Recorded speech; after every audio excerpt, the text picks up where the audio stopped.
Good morning, everybody. Glad to have you here today. And if you want to follow along, we will be in the 12th chapter of Proverbs, beginning in verse 24. And so we'll be starting there.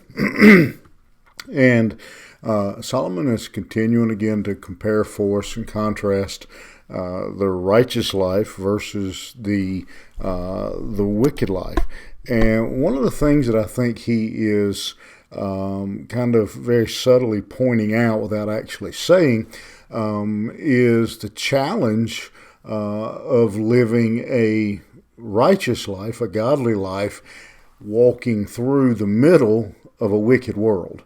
As we, to use as an illustration, as we try to walk that tightrope of righteousness, on both sides we have wickedness drawing at us and pulling at us. And he reminds us as we come to the end of this chapter that life is brief, that life is temporary, and again, the importance of living that brief temporary life righteously, because eternity is long.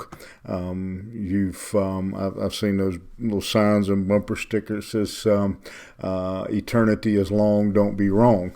I believe that's the way it's worded. And obviously his case is that his followers, his son in particular, would choose a path of righteousness. And so let's jump in here to verse 24 as he continues that conversation when he says, "The hand of the diligent shall bear rule, but the slothful shall be under tribute." He says, wise men work. They work hard. But the foolish man, he's lazy. And he ends up being a servant, that the lazy man ends up losing his freedom, that he becomes a servant. Many times that servitude in our world today is to debt. Not so much the idea of a slave, literal slave, but that they become in servitude to bill collectors, to debt, to those kinds of things. Verse 25, he says, "Heaviness in the heart of man maketh it stoop, but a good word maketh it glad." Again, one of the challenges, he says, of a righteous man is basically to pass it on. That a righteous man is going to encourage the discouraged man. We live in a world that many times it seems like most everyone there, they're putting people down. They're beating them further down. That a lot of us grew up hearing that phrase, "Never kick a man when he's down." It seems like we live in a world today where it says, "Go ahead and kick him while he's down. He can't get up and help himself." But Solomon says a wise man, he helps that man. He takes care of that man. And I think implied in that statement, Solomon is saying, because one day you may be the one who needs a hand up. You may be the one who is down and needs someone to come along and to lift you up. "The righteous is more excellent than his neighbor, but the way of the wicked seduceth them."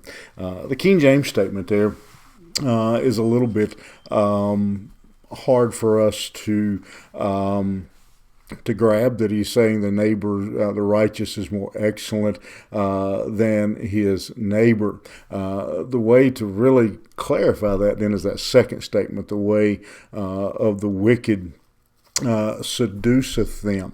And so what he's saying is some people here are likely to be, you can't trust them. They're more likely to stab you in the back to do you wrong. But the righteous man is setting an example. A godly man is being careful in whom he associates with, and so that he can be a witness and an example to them. The slothful man roasteth not that which he took in hunting, but the substance of a diligent man is precious. Just again, an image that he uses to say to speak about a lazy person. He says that the lazy man doesn't appreciate what he has and waste what he does have. That the lazy man, the slothful man, he says, roasteth not that which he took in hunting.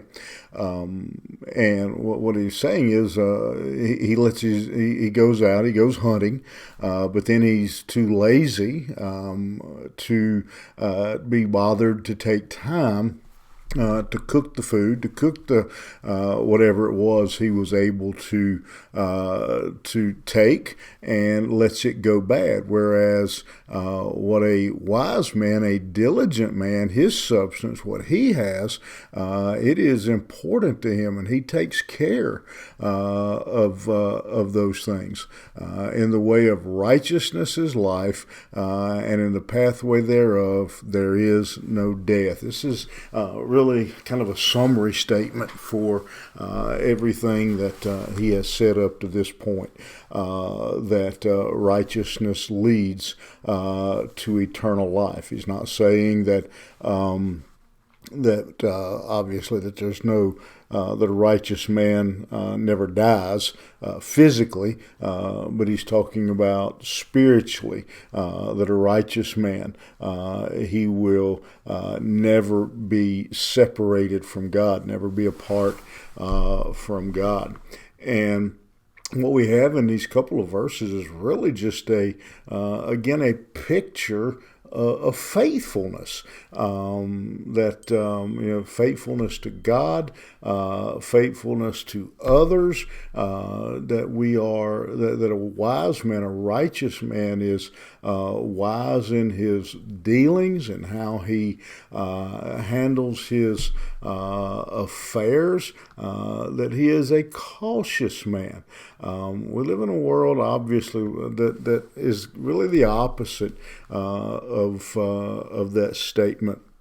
And this whole, again, everything we've covered in the first 12 chapters, this last chapter specifically, as we have really seen a contrast between the wise man and the wicked man. I've heard people make the statement sometimes, well, it doesn't matter what I do. Yeah, it does. And that's what Proverbs is teaching us. That's what Solomon is teaching his children, his son here. Anyone that will listen. It does matter. Righteousness is rewarded. Wickedness is punished. And that's a good thought for us, because many times we, as we go through our life, we look around us and think that those around us are, quite frankly, getting away with murder, literally sometimes. But this passage, these 12 chapters have reminded us, and in particular this last chapter, of contrasting the wise versus the wicked, that there is a day of reckoning coming for the wicked, and a day of reward coming for the righteous. And very simply, the statement we hear often, that one day we stand before God and say, well done, thou good and faithful servant. That's the desire, I hope, of each of our hearts, that we'll live righteously, wisely, and hear those words as we stand before Him. You have a good day, and we will see you back here tomorrow.